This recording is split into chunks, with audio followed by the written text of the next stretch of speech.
When is ancillary probate required for an estate? Imagine you own a vacation home in Florida, but you live in California. When you pass away, your estate will need to go through probate in your home state.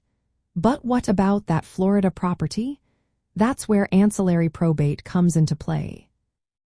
Ancillary probate is needed when someone owns real estate or titled personal property in a state different from their residence at the time of death.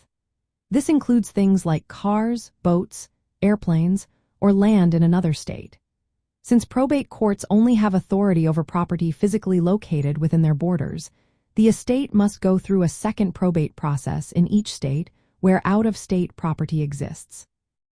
The main probate process, called domiciliary probate, happens in the state where the person lived. This is where most assets are usually settled.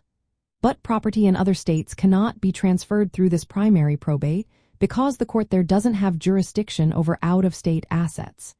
That's why ancillary probate is necessary. It validates the primary probate and ensures the out-of-state property is transferred correctly under local laws. Ancillary probate is often quicker and simpler than the main probate. Usually, the will or estate administration from the home state is recognized, so a full re-examination isn't needed.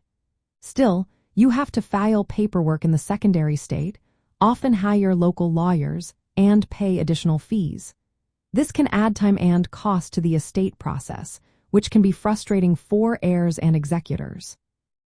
From an elder law point of view, it's smart to plan ahead if you own property in multiple states. Creating a revocable living trust, naming beneficiaries on accounts, or holding property jointly can help avoid or lessen the need for ancillary probate.